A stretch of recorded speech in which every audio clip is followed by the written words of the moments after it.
leave your pressing questions. If you could please leave your pressing questions in the chat and leave yourself muted until the Q&A portion. That would be really helpful. And now I'll pass it to Valentina. Yeah. Hi, everyone. Good to see you all on the call tonight. And I recognize a few names there, but also a few people that I don't know yet. So I'm going to walk you through a few slides here just to show you quickly what UX3 is and what we do. And I'm not going to take too much of your time, maybe just 5 minutes. So just bear with me and let me know if you can see my screen.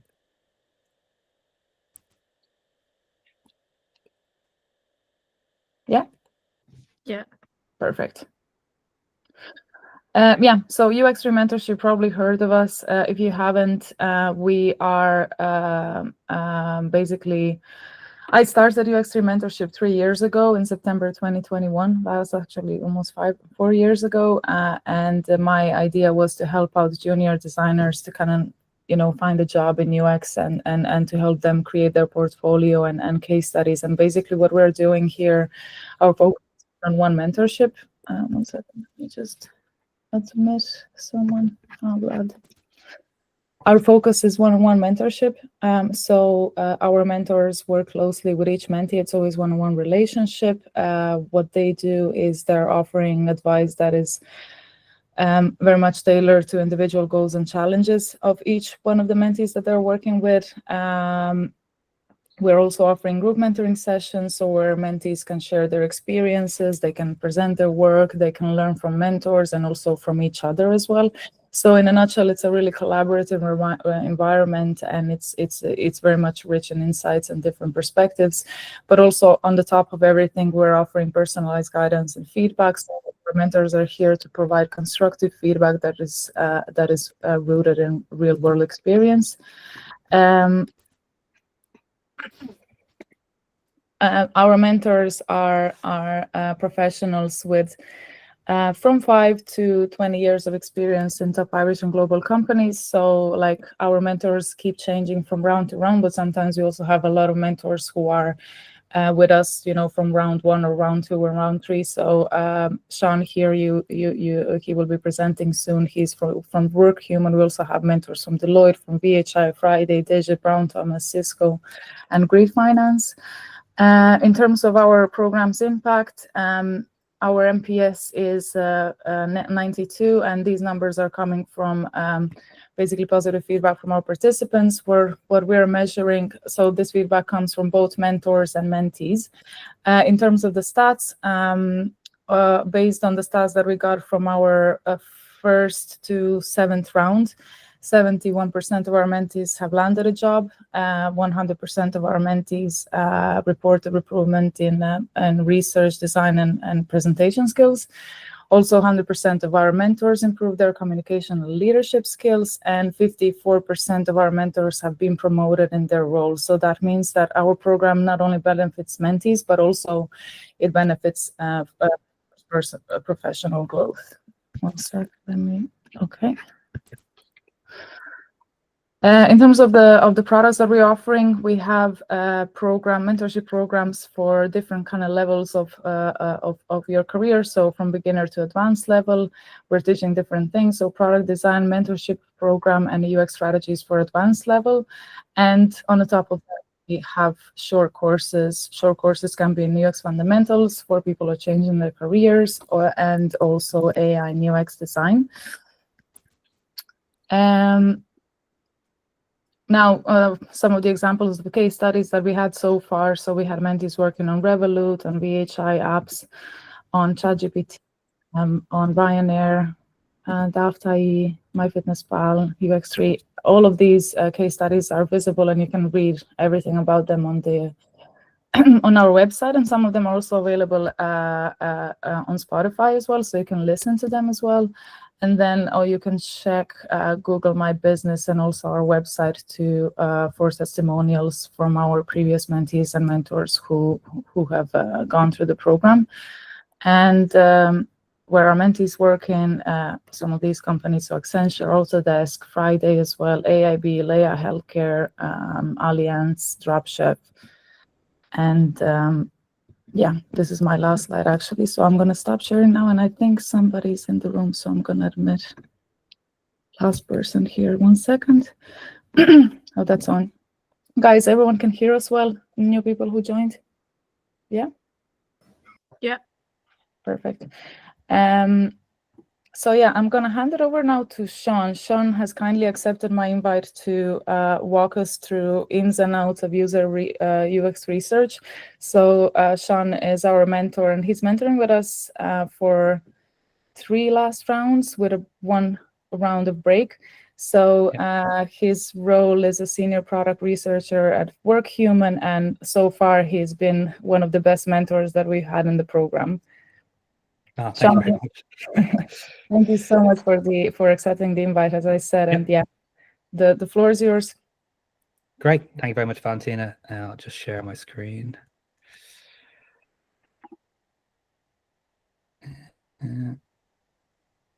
Right. So can everyone see my screen okay? Yes. Yeah. Yes. Perfect. So like Valentina kindly introduced me, my name is Seán Dunne. I'm a senior product researcher at Workhuman. I've been working in UX research for about just over 7 years now. I've had the privilege of working on products such as e-commerce stores, social recognition platforms, performance management tools, and have enjoyed the experience fantastically. I think UX research is a fantastic role if you're interested in creativity, problem solving, and collaboration. I'm glad to be able to present to you today on the topics of effective UX research, looking into some strategies and common pitfalls, and just share some advice and some techniques I think you would hopefully take advantage of in your careers in UX. I will say feel free to throw any questions you have in the chat, and we'll look to cover them at the end if you would like me to reiterate on any points that I make during the session. So what's the agenda for today? So we're going to start off just talking a little bit about the importance of UX research in product development and UX design. And we're going to talk about some techniques around and advice around choosing the right research methodology. We're going to discuss a little bit about creating effective tasks and scenarios. And then finally, I'm going to wrap up with just some advice and tips when it comes to facilitating research sessions with your participants and with your users. So starting off with the importance of UX research. So why is UX research important? Well, firstly, it promotes user-centered design. So if you're not aware of user-centered design, it is an iterative design process that really focuses on the goals, the needs, and the pain points of users at every stage of the design process. And UX research really promotes this and helps designers create products that really kind of meet the user's real needs, improving the relevancy of our tools, and of course the usability of our tools as we move forward in product development. It as well, it helps create informed decisions. So it educates you to make sure you are making design choices that reduce risks with your designs, potentially preventing costly mistakes in their product development, and creating, like I said, informed decisions on the product design. And finally, why is it so important? Well, simply it addresses the pain points and aligns with our user expectations. It leads to higher and improved user experiences, and really hopefully with the goal of enhancing our user satisfaction across our entire product features. So I'm going to start off by just sort of digging into, so what happens if you don't take the time to focus on UX research and potentially user-centered design? So a famous example of this is Google Glass. So I don't know if anyone remembers Google Glass. It was a set of wearable smart glasses that was obviously released by Google. It was launched in 2014 and had a kind of a starting price of about $1,500 per unit, but it was quickly discontinued in 2015. And it's kind of a famous example of a failed understanding of the user problem it was really aiming to solve at the time. So why is it considered a failure? Well, simply put, it had low adoption and low retention. So if you aren't aware, adoption and retention are two vital metrics that we track in every product development and product design to make sure that the products that we're developing are engaging to our users. Adoption measures the rate of which new users start using a product or feature. And then retention tracks the percentage of those users who continue using the product over time, reflecting the user satisfaction and the long-term value of the products and the features that we're building. As you can see on screen, when it comes to Google Glass, Estimates suggest that fewer than 200,000 units were sold within those 12 months. To compare, I think the iPhone at the time sold about 10 million units that year. Shows you the dramatic difference between the adoption of Google Glass and adoption of the iPhone in 2014. And when it comes to retention, a survey found that over 50% of early adopters stopped using Glass in the first few months due to sort of poor battery life and usability issues. So why did it fail, and why can we learn from these metrics? Well, sorry, zoom ahead. So simply put, it really had a lack of use cases, and there really was no strong or validated reason for everyday consumers to adopt the Glass, and it wasn't really solving a well-defined problem for its target user. In addition, there was privacy concerns. You know, the users and the public were uncomfortable with the always-on camera feature that the Google Glass provided. It led to a bit of backlash and even bans in certain places, such as bars and movie theaters. This kind of suggests that Google maybe didn't research completely how people would feel about wearing a camera, always on camera in a social setting. And the last point I'd like to make on Google Glass is it had poor social acceptance. So the design was awkward. Google didn't really test the real world user perception before launch. And overall, it kind of suggests that primarily Google built Glass with a technology-driven mindset more than a user-centered approach. They focused on innovation without fully understanding how people might integrate the daily tool in their life. We can kind of see this today. You know, it's been reported that around 75% of AI tools fail. It just shows that while there's a lot of amazing innovation going on, we're maybe not be focusing completely on the user, solving the user problems.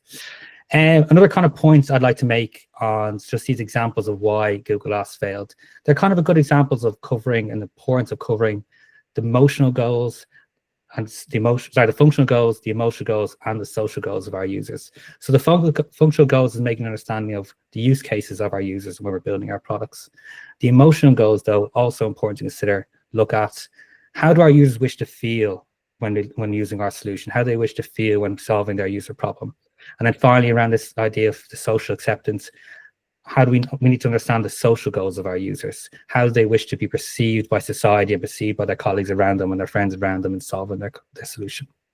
So that's the story about Google Glass and about the importance of UX research. A lot of the kind of points I mentioned really focus on the importance of UX research in the sense of a product development sense and a business sense. But what about you as an individual UX designer? Well, I guess the most key kind of phenomenon that I'd like to point out when it comes to the importance of UX research as a designer is this concept of the false consensus effect. So it's the tendency to overestimate how much others share our own beliefs and behaviors. And this is found across all roles in product development. And it can be hard, you know, it's hard to not have an expertise in an area and not feel that you know best when it comes to the development and the design of your products. But it's very important to have empathy and understanding of the needs of your users. UX research provides this. It provides objective insights into how our users think and feel and behave, and really helps us prevent from projecting our own preferences and our own bias onto our users. So kind of moving on to the question of selecting the right research method. So this is a key question that every researcher and every designer must ask themselves moving into a research project and helping to understand our user problem.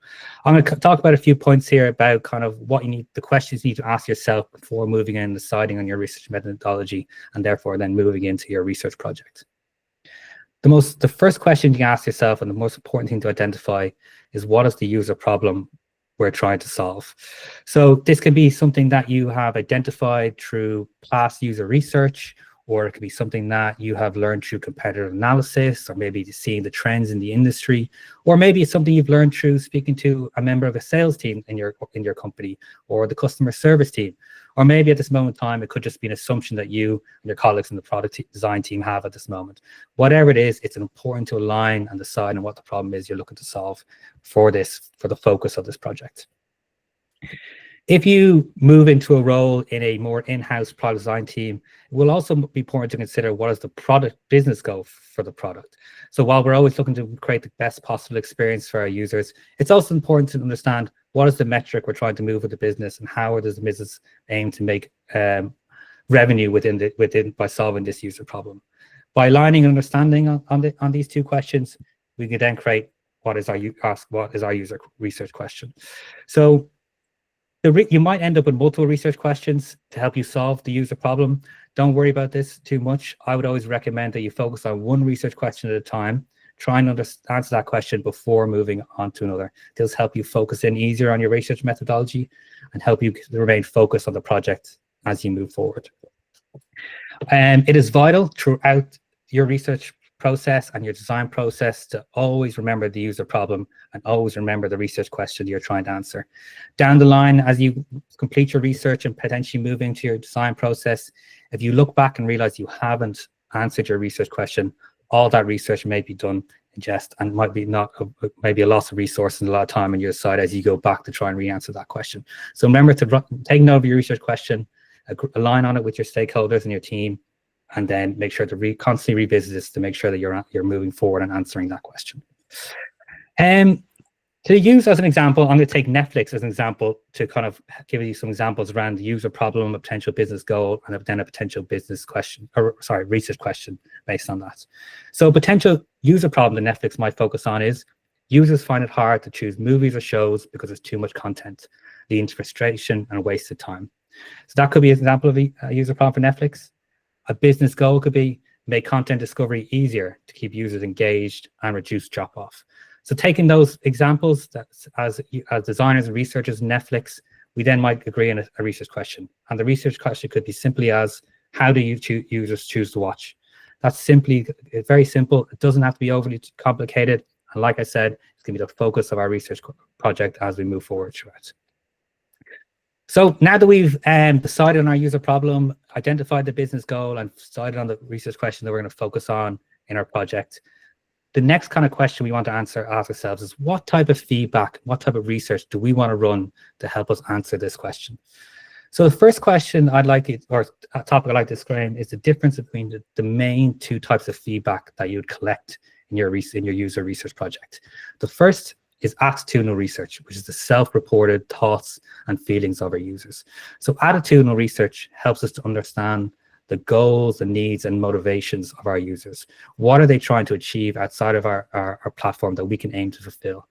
This is the best type of feedback to collect if you're looking to identify potential underserved needs of your users that help you maybe identify market opportunities and design opportunities that you can take forward into your design process. And then we have behavioral research. So behavioral research is observing our user interactions. So when we want to understand what users actually do when interacting with our products and where do our users encounter difficulty and potential usability issues, we're looking to gather behavioral feedback and behavioral research. To sum up basically the difference, or sum up attitudinal research and behavioral research, it's basically the contrasting type of feedback of what people say versus what people do. And these two can often be quite different, which shows the importance of making sure that you aim to collect both attitudinal research feedback and behavioral research within your session. Once we've kind of focused on and learned a bit more about attitudinal research and behavioral research and what kind of feedback we were looking to collect from our users and our participants, we need to kind of focus in then on what kind of data are we looking to collect. So there's two key types of data then around that we collect when we user research. The first is qualitative data. So similar to attitudinal research, qualitative data is helping us understand the user's experiences, behaviors, and motivations. It explores why something happens and how people think about it, how people think and feel about our product. Qualitative data, basically, a simple form, is it's non-numerical data. So it's all about words, imageries, behaviors, visual feedback. That's around qualitative data. Quantitative data then is really dealing with how many and how much. So in this form of data, we're measuring patterns, behaviors, statistical relationships. How many users are adopting our tool, how many users are dropping off during a flow, how many users are misclicking as they try and navigate among our pages. And this answers how many people are doing something and also how much of an impact it potentially has on our product usage. Okay. So the reason I'm introducing you to kind of the difference between attitudinal feedback, behavioral feedback, qualitative data, and quantitative data is because I want to introduce you to this fantastic graph that I found and that I use regularly as a resource within my role as a user researcher. And it's a lovely graph that maps out the most common research methodologies across those four topics that I mentioned. So as you can see at the top, we have behavioral, what people do. At the bottom, attitudinal feedback, what people say. qualitative, so understanding the why and how to fix it, and then quantitative, how many and how much. So these are probably the most common, all these methodologies are the most common research methods we find. Obviously, there's a lot on the graph, so I won't be focusing on all of them. I'm going to focus on what I believe will be the 4 key research methodologies that you'll be completing and using in your careers in UX. The first is user interviews. So user interviews are one-on-one conversations that you would do to explore your user needs, pain points, and behaviors in depth. There'll be face-to-face talks, whether on Zoom or Google Meet, or maybe even in person. And like I said, it allows you to discuss your users' needs, uninfluenced by a solution. And that's the key with user interviews. As you can see here, it leans very heavily on the qualitative side. We're collecting a lot of verbal feedback and taking a lot of feedback and imageries and very little behavioral feedback. It also leads an attitudinal, so we're dealing a lot about what people say and how people feel about our products. And the importance and why user interviews are so important is that they are uninfluenced by a solution or a prototype or a product. They're used to dig deep into the true intent of our users' needs and what they really are looking to achieve, independent of a solution. You have to remember that as soon as you put a product in front of a participant or a user, or put a prototype in front of a product or a user, you're instantly going to influence their decisions. They're going to be focused in on that product and that's the experience you're showing them, and you might not be able to dig through into what they're really trying to achieve outside your platform. And the next is card sorting. So card sorting helps you structure the information architecture of your platform by helping users categorize items logically. So as you can imagine, card sorting, the user will have multiple different cards in front of them, and they're looking to categorize and group them into something that logically makes sense to them. An example I can give, going in relation to going back to Netflix for a card sorting test, was maybe to use a card sorting test to help us understand how users categorize and label movie and TV genres to make the navigation more intuitive. And then surveys.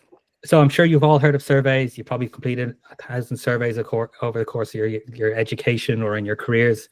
And surveys are used to gather broad user feedback. And they help, like similar to user interviews, they help us understand our users' needs, behaviors, and attitudes, but at a much larger scale, so a lot more participants. The kind of big contrast between interviews and surveys is that the fact that the majority of the data you'll be collecting on a survey will be quantitative data. So you're maybe asking questions like with multi-choice options or scales. So asking a user to rate their satisfaction between 1 and 7, very poor, very good. And that's the difference in user interviews, which is taking a lot of verbal feedback, qualitative feedback, like I said. While you do get a lot more data with surveys on a larger scale, you do lose a lot of in-depth qualitative insights that you would gain from user interviews. It is a very useful tool. In my opinion, it's a very under-respected methodology. I think people think of it as a very not a very kind of quick fix method for user research. But to do a survey properly, it takes a lot of thought and a lot of consideration of the questions that you're looking to answer. And then the last methodology I would like to discuss is probably the most common and maybe the most powerful methodology to use in your careers in UX, and that is usability studies, or more commonly known as usability tests. And usability tests are used to evaluate how easily and efficiently users can interact with a product or a system. It helps us identify usability issues and user pain points, and will most likely be a very common tool or common method that you would use throughout your careers in UX. Why usability issues so popular? You can probably see it from the graph. They sit right in between qualitative and quantitative data. So it gives you a great opportunity to collect both forms of data. It leans more heavily on behavioral. So we're learning more about what people do and how they interact with their product, but you still have a lot of opportunities to gather attitudinal feedback on what people say. So it's a great methodology to collect all forms of feedback and all forms from understanding of our users. One common feature across the majority of these methods on this graph, maybe besides focus groups and potentially participatory design, is that they're all one-to-one sessions, or the participant is completing the session independently. And the reason why a lot of research methodologies focus on one user and one participant at a time is due to kind of the second phenomenon that we'll talk about, which is conformity or groupthink. And conformity is the phenomenon that occurs when a person changes their beliefs or behavior to align with the group. You can imagine if you joined you'd agree to do a focus group and you join the call, and there's 5 or 6 people that you've never met. and you might feel pressure to align with the group. For example, if I was a user researcher for a food delivery app, and I went around the group and I asked the participants, how often do you order McDonald's a week? And the first 4 participants say they order McDonald's once a week or less than once a week. And there's one participant there who really honestly orders McDonald's 4 times a week. They might feel a little bit of social pressure and feel like that might be a little bit of a stigma, and they might be untruthful towards us and say they maybe only be untruthful towards us and only order once or twice a week, sharing with us untruthful and inaccurate feedback. So we want to make people feel comfortable with our research sessions. That's why we always promote one-to-one. In a lot of our research methodologies, just makes people a little bit more comfortable and will promote more honest feedback with us. The next kind of topic you might have to, or question you might ask yourself, especially when dealing with usability tests, is do I do moderated testing or unmoderated testing? So moderated testing is where a facilitator guides participants while observing their interactions, and unmoderated testing is where the user would complete assigned tasks independently and in their own time, and their actions will be analyzed afterwards by the researcher. Both methods of usability testing has their advantages and disadvantages. For moderated testing, it allows for you to follow up on questions on feedback if you want to learn more. So you can imagine if you're on the call with the participant and they share some interesting feedback with you, you have the opportunity to dig a little bit deeper in that session with the participant. It also allows the facilitator to provide guidance that the user needs. So if you find during the moderated usability test, if the user gets a little bit lost or a bit frustrated, you'll be able to kind of guide the participant maybe in a bit of direction and give them a small assistance. This prevents them getting too frustrated or preventing them from dropping off on the call. The negatives, I guess, with moderated testing, it does take a lot more time and resources to schedule and run. There's also a potential for the facilitator to lead a bit of bias into the questions they're asking. Bias is something that we'll discuss later on in the session, but just something to consider early on when you're moderated testing is always try to remain neutral with the kind of the questions you're asking in your sessions. And when it comes to unmoderated testing, definitely a lot more cost efficient and time efficient. You can test with a lot larger sample of participants in a lot quicker time. Kind of just the opposite of the advantages of moderated testing, you do not get the opportunity to dig in a little bit deeper on the feedback and the insights that your participants share with you. You get a lot more behavioral and visual feedback, but you lose a lot of verbal feedback. People generally aren't as comfortable or don't talk out loud as much as if they're dealing with a test or sitting in front of the screen on their own than they would be if there's a person in the call with them. And there's also a potential for participants are more likely to abandon your test halfway through, and you kind of lose more insights in that as well. So kind of moving on from selecting a research methodology, let's say we've taken an opportunity to identify our user problem, we've selected the research question, we've considered whether we want attitudinal research or behavioral research, and we're going to decide that we're going to focus on usability testing as our focus for the methodology. We're going to talk to us a little bit more about creating effective questions and tasks when it comes to running usability tests. First of all, I'd just like to kind of introduce a very consistent and probably just a simple but consistent approach to structuring your usability test questions. The first stage of your usability test script will be the pre-test questions. So these questions will involve learning more about the background information about your participant, learning a little bit about their prior experience on your tool, getting to know them a little better, getting to know their goals, their motivations and expectations. Like I said before, as soon as you introduce your prototype or your solution within your research session, you're automatically going to influence your participants' feedback. They're going to be very focused on the solution, the platform, and you wind up getting an opportunity to dig into their true intent, their true needs, their true goals. So always have a few questions at the start of your usability test to really dig into these topics before you dig straight into your prototype and your designs. Next up, of course, we'll have our usability scenarios and our tasks. So this is the opportunity to set the task, so dig a little bit deeper into your prototype and your designs, an opportunity to learn more about your user behaviors as they navigate between your flows, get more about the thought processes of your users as they navigate and complete their tasks, and also, of course, learn about the frustrations and the potential usability issues that you might have within your prototypes. And then finally, to wrap up, don't just finish up your usability tests with them completing the task, dig in a little bit deeper with some additional questions. The post-task questions are a perfect opportunity, get an understanding of the overall impressions of your users, understand their levels of satisfaction with the experience they just had within your prototype, and also an opportunity for suggestions for improvements and learn a little bit more about what the suggestions they might have to help you move your designs forward and your prototypes forward. So now that we have our usability test structure, I'm going to talk a little bit into two kind of considerations you must make when you're writing your usability questions and your usability tasks. And these two topics are cognitive load and leading wording. So for anyone who doesn't know, cognitive load refers to the amount of mental effort required for a user to complete tasks in your test. So this is just as important to consider in your designs and your prototypes as it is to consider in how you write your usability tasks and your questions. To mitigate this, you need to make sure that the tasks and the questions that you're writing are clear, they're concise, they provide instructions that are straightforward and easy to follow. We don't want to overwhelm our participants and distract them from completing the task efficiently. When giving feedback or explaining our tasks, we want to keep the language simple and brief.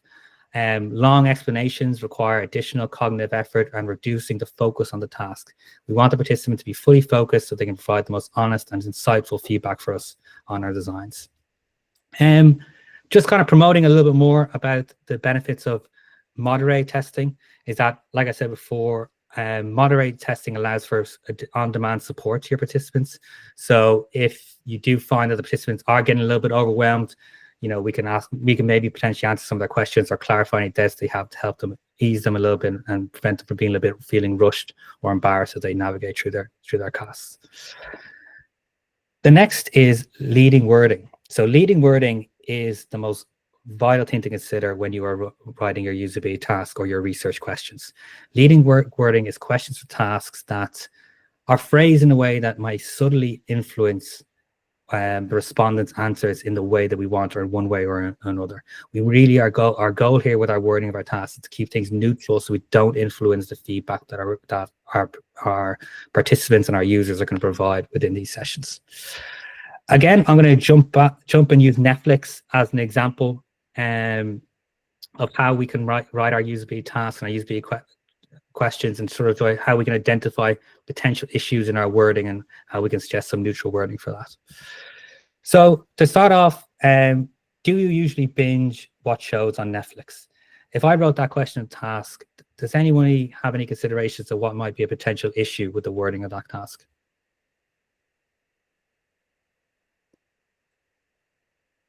That's fine. I don't expect a huge amount of engagement, but I just try to throw it out there and see if someone would be willing to answer. So a potential issue. Oh, we have someone. Oh, Sorry. I'll hide the answer. Yeah. Hi. Hi. I don't know if it is this, but I think you are in a question. You are implying that the person's only watch shows on Netflix, and you are closing the question. I don't know, like making it small. You get an answer like if the person only watches shows. I don't know. That is a very good point. So if we were dealing with if this was written in for a pre-task question, yes, you would want to keep the question a little bit more open. It's a very good suggestion, and not the answer I have, but a very good point, and definitely true. Anyone else that wants to put up? Yeah, could it be that usually is undefined?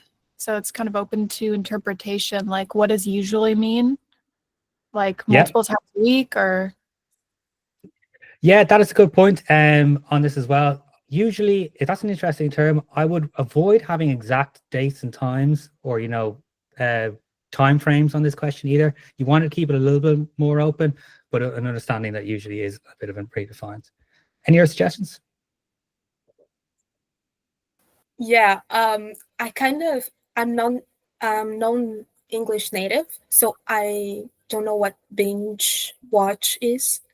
So it could be like one of the issues. Yeah, that's also a very good point. So yeah, we should avoid kind of any slang terminology or any kind of common cultural language. This is also a good point if you're building your prototypes to avoid using so basically, I'm based in Ireland, and we have common names like Niamh and Siobhan. If they're written down to certain users that might not be based in Ireland, they might be confusing to our participants. So in your prototypes, maybe try and avoid cultural specific language as well, because they could cause confusion for international users. Very good point. So the issue I was identifying in this one, to give it use as an example, is social desirability bias. So leading on to that term of binge watching, could be a possible stigma on the topic of binge watching. Binge watching means watching multiple different episodes over the course of a day and really sitting down. And there's a potential that people might not be comfortable in admitting that they are sitting down and doing that or participating in that action. So we really want to avoid social desirability bias, because it might lead participants to provide answers that they might consider more socially acceptable or desirable. And again, potentially not being fully honest to you. The next task we have is, since Netflix does a great job at suggesting content you'll love, explore the app and pick something to watch. I'll just take the first answer for time's sake. Does anyone have any suggestions? And what might be a potential issue with this wording? Yeah, it could be leading, maybe. Oh, sorry, I think someone. Tofu?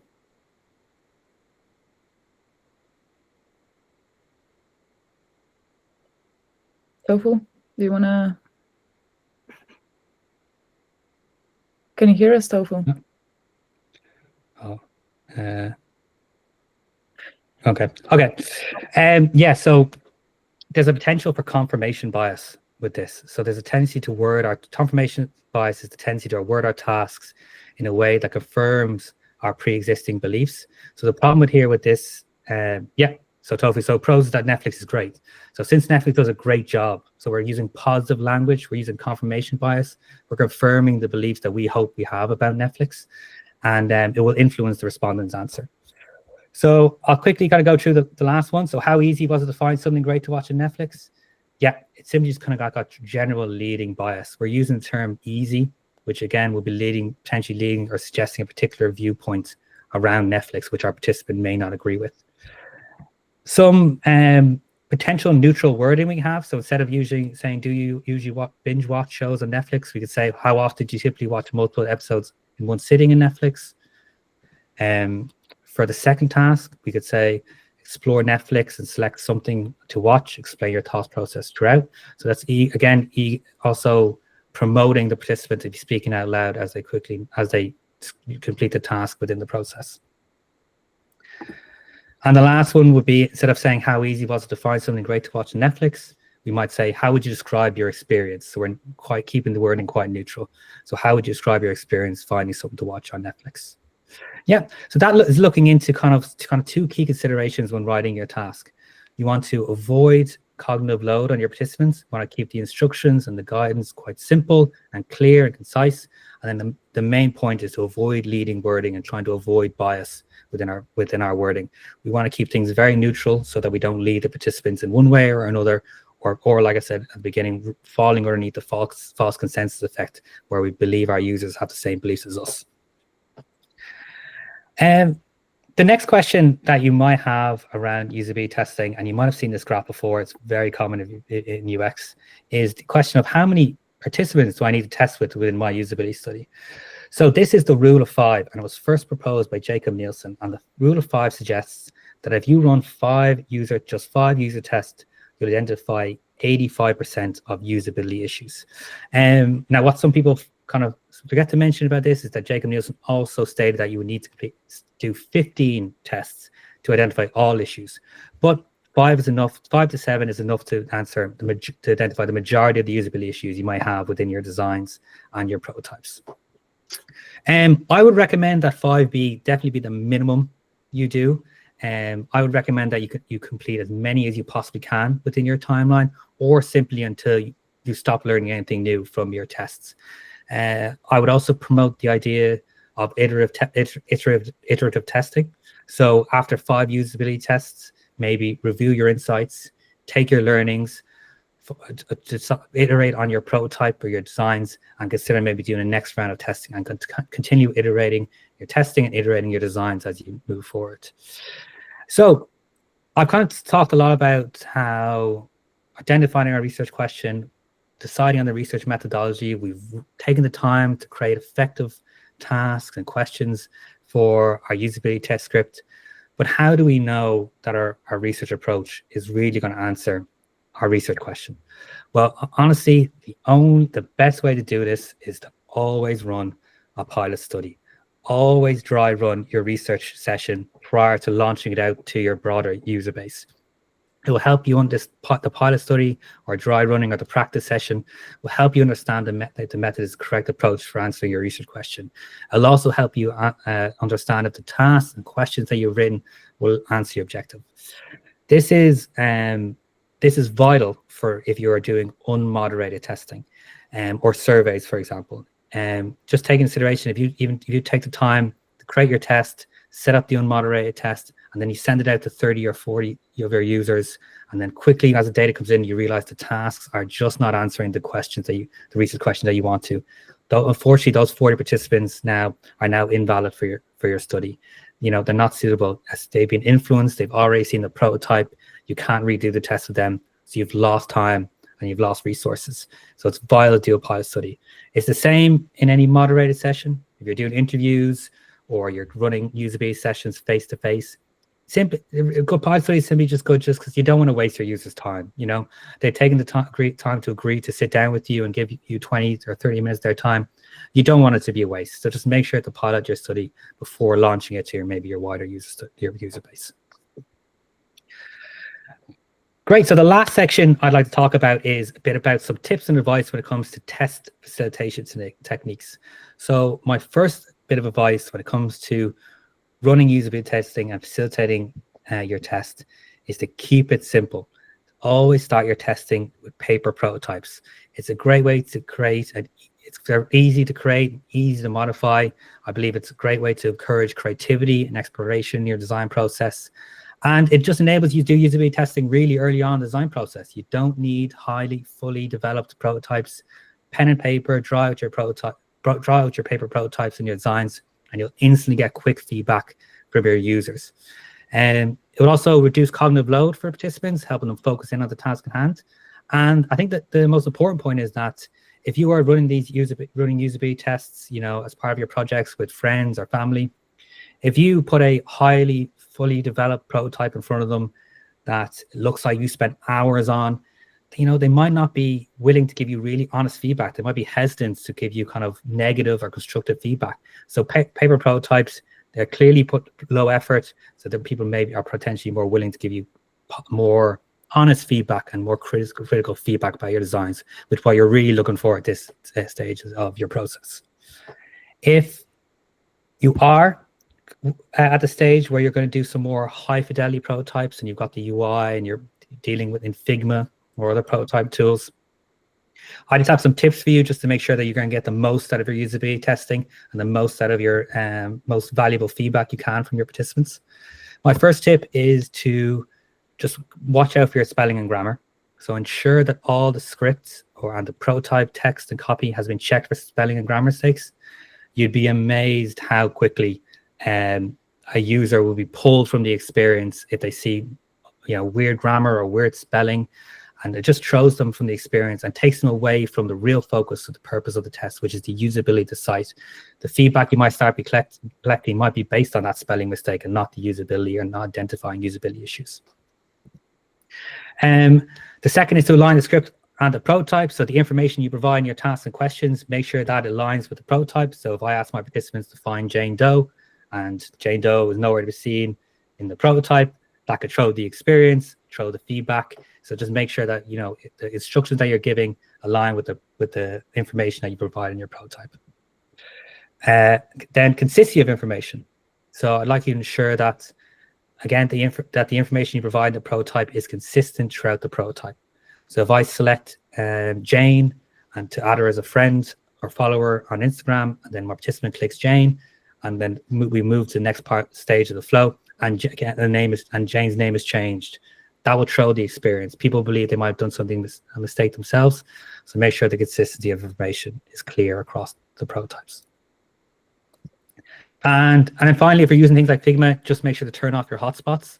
So you can imagine if a person's doing your usability tests and engaging with your prototype, and they click the screen, there's a blue flashing dot in the top right corner, it's going to automatically draw their attention and more likely, you know, and that most likely maybe interact or engage with that button. So just make sure to turn off the hotspots so you're not leading the participant in one way or another.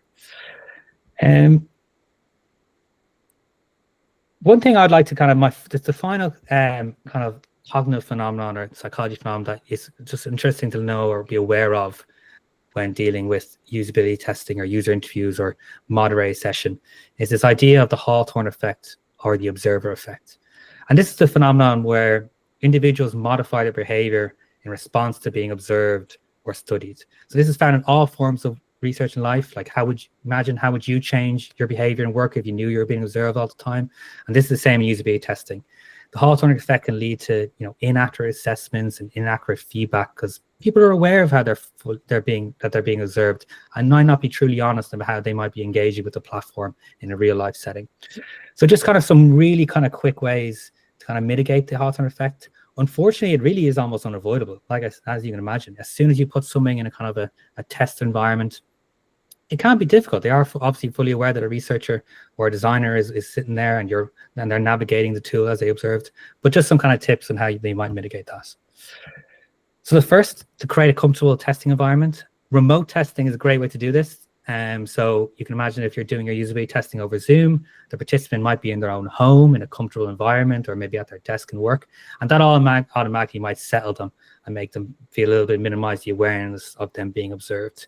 Obviously, unmoderated testing is a great way to do this as well. They're not really being observed at all, and they're taking their time and completing the tests in their own way. The second is to promote the test as an evaluation of the product and that you're not testing the user. This is very important to ensure the participant at the beginning of your study that you are evaluating the usability of your product and they're not testing you. This is just to help a little bit with self-consciousness and performance anxiety maybe in some ways, and just to kind of settle them and make them feel comfortable in sharing their feedback. And the last best way is just make sure to ask participants to think out loud as they complete a task, which you can make them feel more engaged in their task and less focused on your presence as they're kind of navigating and speaking the thoughts out loud.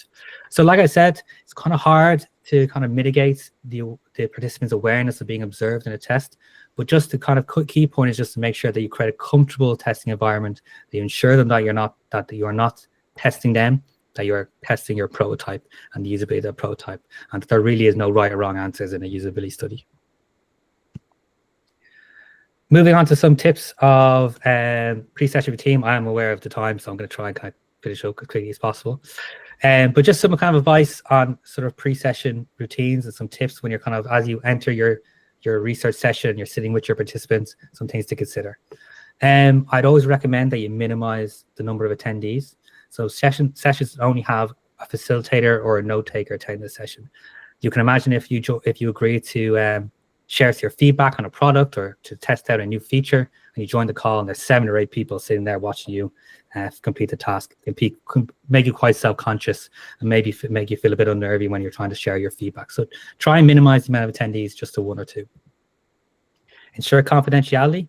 So just make sure the participants are aware that you won't be sharing their name or any of the feedback that they share with you outside of maybe even an agreed group, that you're going to keep everything quite private and confidential in your session. Always begin with some icebreaker questions. So begin with some general questions that won't require a lot of thought for the participant. Just get them talking early, a little bit more comfortable. So general questions about like, how's their day? Tell me a little bit about your job role, just to kind of get them talking, things that aren't too heavy. And yeah, obviously don't make it too personal, but just find kind of nice ways to kick off, so they can make some a bit more comfortable answering your questions down the line in your script. And then subtle observation. Yeah. So subtle observation is just promoting non-verbal feedback from yourself as a facilitator, just quiet nods, making sure the participant is focused on the task at hand, that you're not interrupting them too much. I would always recommend, if you do have a note taker attending the call also, ask them maybe to turn their camera off. This can help distract the participant or stop distracting the participant from the observation itself. So after the instructions, if the note taker turns their camera off, then it just becomes a feeling more of a one-on-one chat.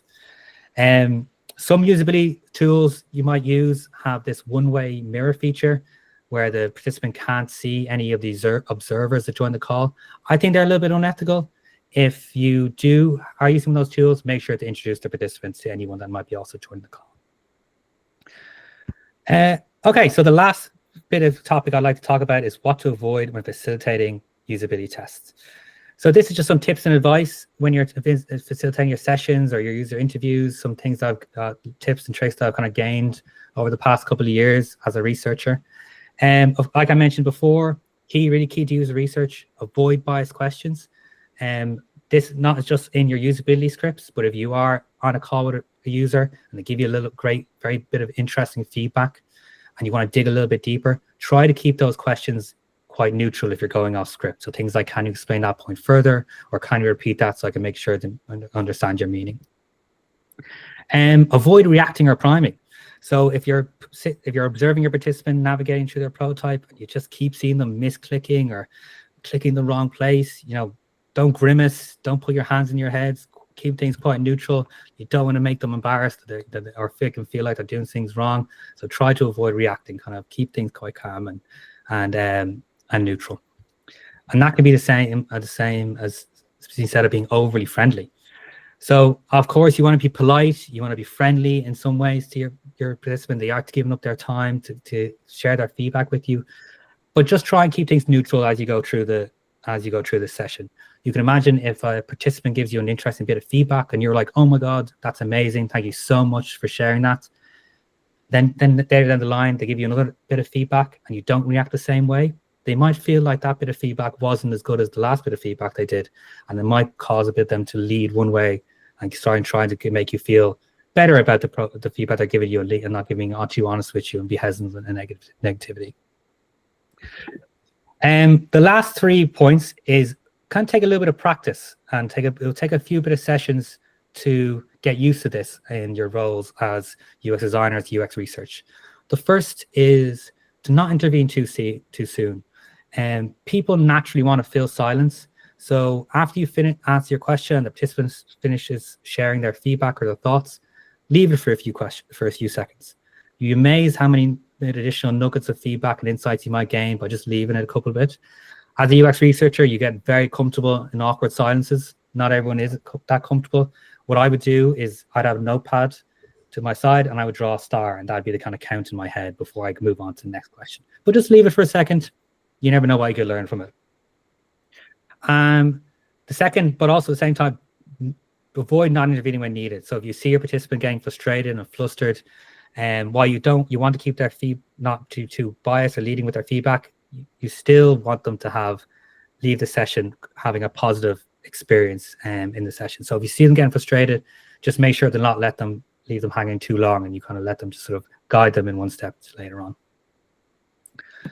And then the last little tip of advice, I would recommend avoiding answering questions during the session. If they do ask you a question, throw it back at them. What are your thoughts on it? What are your expectations for it? And if there is a question that you can't avoid answering, just politely ask that you wait till the end of the session to answer it, just so you're not influencing them in any way in that case. So just the key takeaways I'd like you to take away from the session, from this session. The first is empathy is essential in user research. Always have empathy for your users, your participants. Consider empathy when your designs, but also consider empathy in how you're understanding and learning about their needs and behaviors. And consider in your design prototypes, and also consider it in your questions and your tasks and how you facilitate your sessions. Always remember empathy. Second, as I mentioned multiple times through the session, just be aware of your bias. Be mindful of the cognitive biases and the wording that you might be using, just to make sure that you're getting the most honest and valid feedback you can within your user research. And lastly, simplicity wins. So please, user research doesn't have to be complicated. It doesn't have to be expensive. It doesn't have to be time consuming. The amount of insights you can learn about your designs with just a pen and a paper, draw out your paper prototypes, test with 5 users, writing out your insights, and just iterative design. It's amazing, and you'll be massive impact in your design process and your designs. So thank you all very much. I'm going to end with just a quote that I feel is a lovely way to summarize the relationship between UX research and UX design. That is to diagnose with data and treat with design. Always consider and learn about your users and their needs and their expectations, and collect all this information and data, and we go in and treat all those user problems and those usability issues with design. So thank you all very much. I really appreciate your time. I hope that you all got a lot of value from that, whether you're starting off your career in your UX, or if you're already ongoing your UX, maybe you can take some advice and bring it into your day-to-day work. So thank you all very much. And any questions, of course, as well.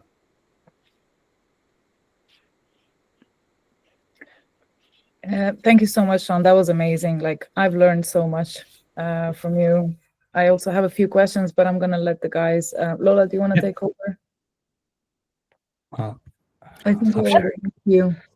Yeah, so anyone who has a question, if you want to please raise your hand and we'll call on you in order. Do we want to cover these from the chat? Or actually, yeah, Kanopriya, do you wanna go ahead and ask the one that you wrote in the chat?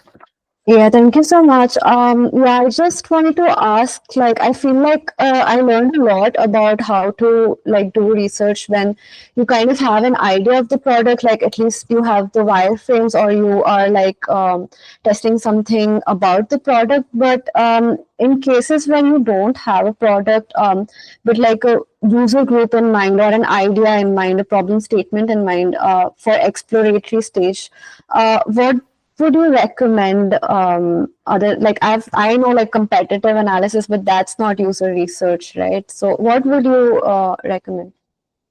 Yeah, so if you don't have a prototype or any designs ready, discovery research and methods like user interviews are the best way to kind of dig a little bit deep.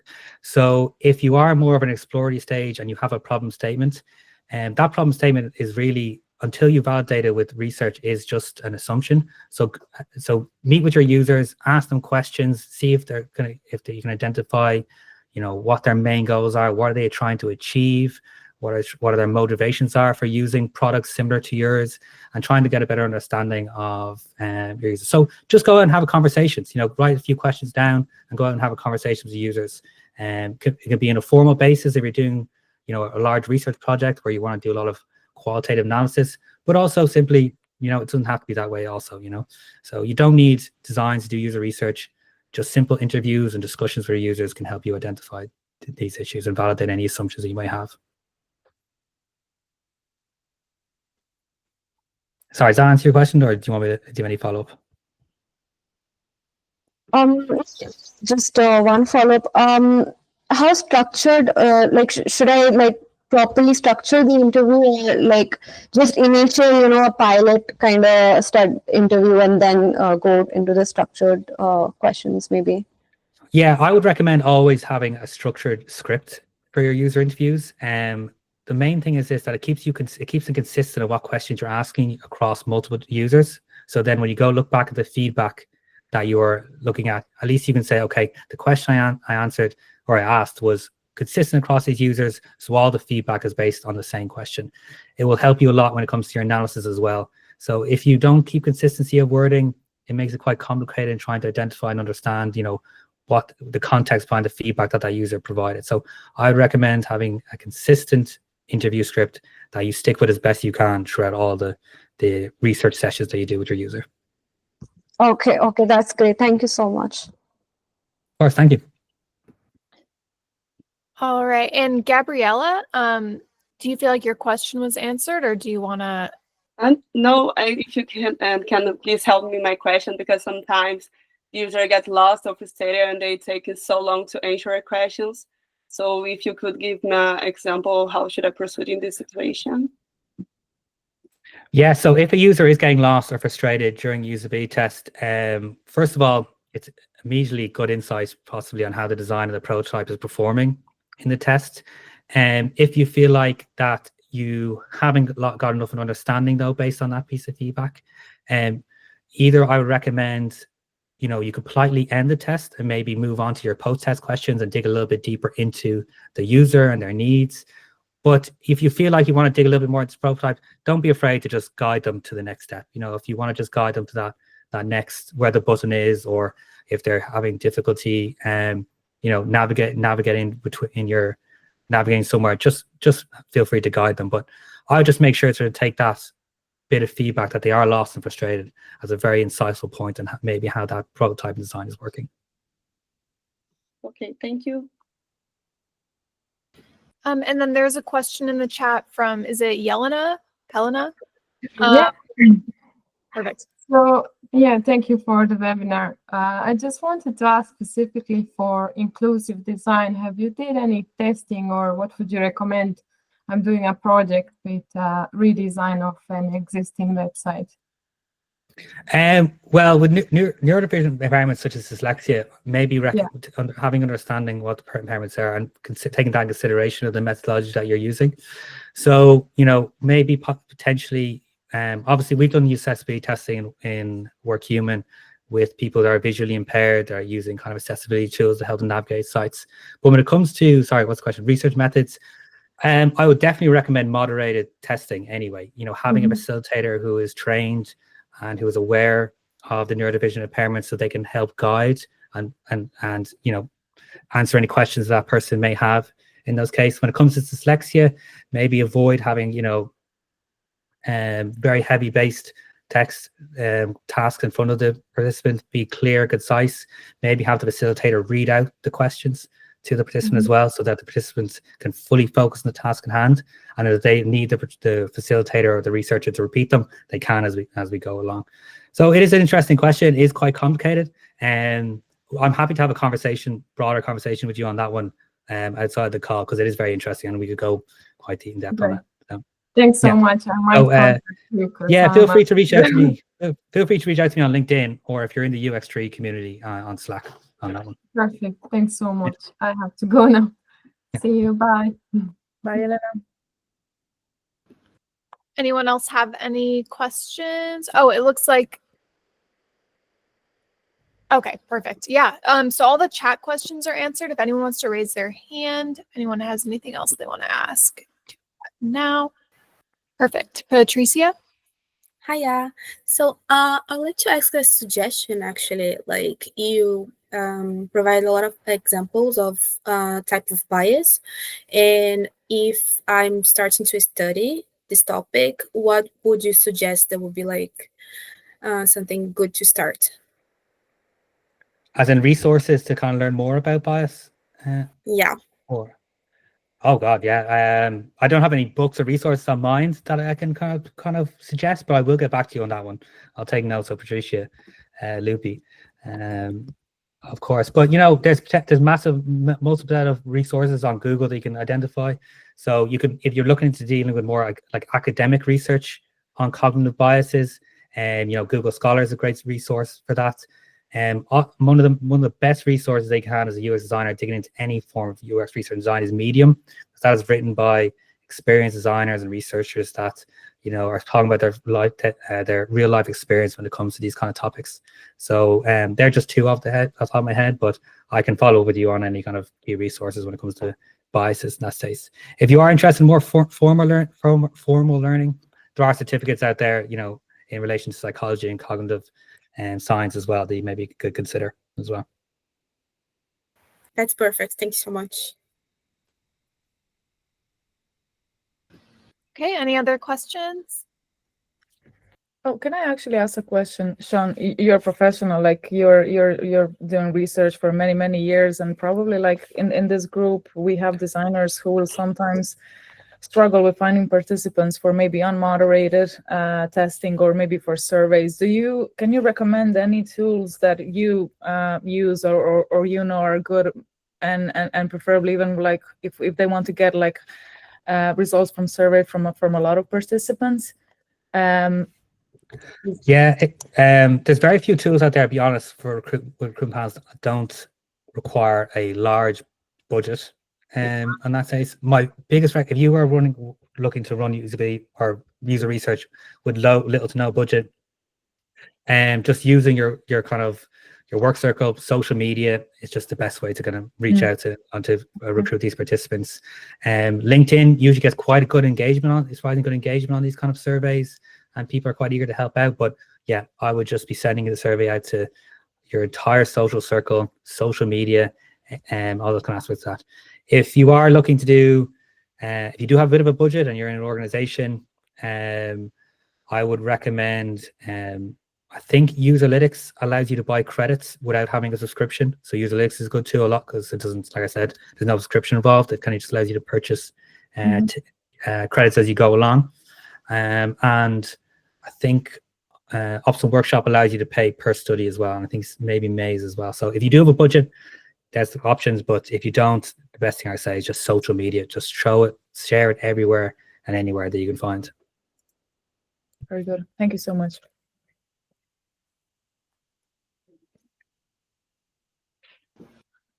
All right. It seems like everyone's questions are all answered.